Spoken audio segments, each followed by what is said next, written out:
This road is very dangerous. This road special. This road is very dangerous road.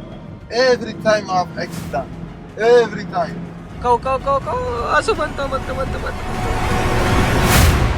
ನಮಸ್ಕಾರ ದೇವರ ಎಲ್ಲ ಹೆಂಗಿದ್ದೀರಾ? ನಾನಂತೂ ಸಖತ್ತಾಗಿದ್ದೀನಿ, ನೀವು ಎಲ್ಲ ಚೆನ್ನಾಗಿದ್ದೀರಾ ಅಂತ ಅಂದ್ಕೊಂಡಿದ್ದೀನಿ. ಇವತ್ತಂತೂ ಸಿಕ್ಕಾಪಟ್ಟೆ ವಿಶೇಷ ದಿನ. ಯಾಕಂತಂದರೆ ಇವತ್ತು ವಿಶೇಷ ಜನಗಳನ್ನ ನೋಡೋಕೆ ಹೋಗ್ತಾ ಇದ್ದೀವಿ. ಮಾರಿಟೇನಿಯಾ ಕ್ಯಾಪಿಟಲ್ಲು ನೊವಾಕ್ಚೋಟಿಂದ ಒಂಚೂರು ದೂರ ಬಂದು ಆ ಸಿಟಿ ಆಚೆಯಿಂದ ಒಂದು ಹಳ್ಳಿಲಿದ್ದೀವಿ ಅಷ್ಟೇ. ಈ ಹಳ್ಳಿಲಿ ಎಲ್ಲ ತಯಾರಿನೂ ಮಾಡ್ಕೋತಾ ಇದ್ದೀವಿ.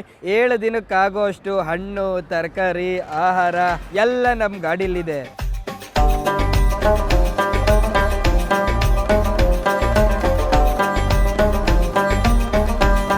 Brother, how many copies you made my passport? 15. How much? 15 or 50? 50. 50 copies? Yeah. Oh my god, can you show the passport copies? ನೋಡ್ರಿ ದೇವರು, ಪಾಸ್ಪೋರ್ಟ್ ಕಾಪಿ 50 ಕಾಪಿ ಮಾಡಿಸ್ಕೊಂಡ್ಬಿಟ್ಟವ್ರೆ. ಯಾಕಂದರೆ ನಾವು ಹೋಗ್ತಾ ಇರೋ ದಾರಿ ಅಷ್ಟು ಈಸಿ ಅಲ್ಲ. ಹೆಜ್ಜೆಜ್ಜೆಗೂ ಚೆಕ್ ಪಾಯಿಂಟ್ ಇರ್ತವೆ. Police. ಮಾರಿಟೇನಿಯಾ ಗೌರ್ಮೆಂಟ್ 2011ರಿಂದ ಇಲ್ಲಿವರೆಗೂ ಯಾವುದೇ ಟೆರರಿಸ್ಟ್ ಆಕ್ಟಿವಿಟಿ ಆಗಿಲ್ಲ ಅಂತ ಹೇಳ್ಕೊತಾವ್ರೆ. ಆದರೆ 2011ರವರೆಗೂ ಉಗ್ರರ ಆಟ ಜಾಸ್ತಿ ಆಗಿತ್ತು.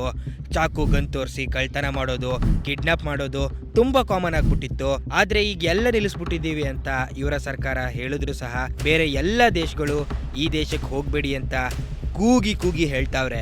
ಎಸ್ಪೆಷಲಿ ಮಾರಿಟೇನಿಯಾ ಮತ್ತೆ ಮಾಲಿ ಬಾರ್ಡರ್ ಅಲ್ಲಿ ಸಿಕ್ಕಾಪಟ್ಟೆ ಪ್ರಾಬ್ಲಮ್ ಇದೆ. ದಾಳಿಕುಂಬೆಯಿಂದ ಬರೀ 30 kilometre Mali.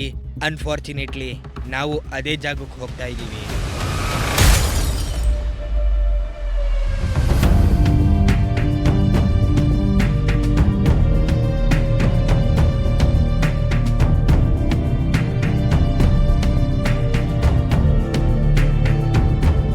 This road is very dangerous.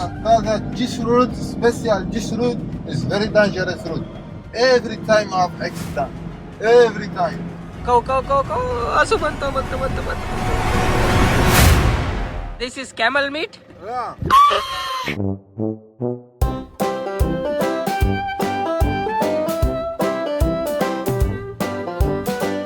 ಮಾರಿಟೇನಿಯಾದ ಜನಗಳು ಬೆಳಗ್ಗೆ ಎದ್ದ ತಕ್ಷಣ ಪ್ರತಿದಿನ ಬ್ರೇಕ್ಫಾಸ್ಟ್ಗೆ ಈ ಬ್ರೆಡ್ನ ತಿಂತಾರೆ. ಈ ಬ್ರೆಡ್ ಜೊತೆ ಮೀಟ್ನ ಸಹ ತಿಂತಾರೆ. ನೋಡಿ, ಆನ್ ದ ವೇ ಹೋಗೋವಾಗ ಗಾಡಿ ನಿಲ್ಲಿಸ್ಬಿಟ್ಟು ಬ್ರೆಡ್ನ ತಗೊಂತವ್ರೆ.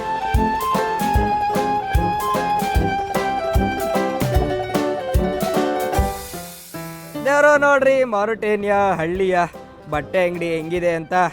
ಯುರೋಪಲ್ಲಿ, ಅಮೆರಿಕದಲ್ಲಿ ಅಲ್ಲಿ ಯೂಸ್ ಮಾಡಿರೋ ಅಂಥ ಬಟ್ಟೆಗಳು ಫಸ್ಟ್ ಹ್ಯಾಂಡು ಅಥವಾ ಸೆಕೆಂಡ್ ಹ್ಯಾಂಡು. ನೋಡಿ, ಯುರೋಪ್ ಮತ್ತು ಅಮೆರಿಕದ 3rd ಹ್ಯಾಂಡ್ ಬಟ್ಟೆ. ಜರ್ನಿ ಹಾಗೆ ಕಂಟಿನ್ಯೂ ಆಗ್ತಿರೋ ಹಂಗೆ ಸಹಾರಾ ಡೆಸರ್ಟ್ ಮತ್ತೆ ನಮ್ಮ ದಾರಿಗೆ ಅಡ್ಡ ಬರ್ತಿತ್ತು. ಇದ್ದಕ್ಕಿದ್ದಂತೆ ಬಿರುಗಾಳಿ ಮರಳು ಎದ್ಬಿಡುತ್ತೆ.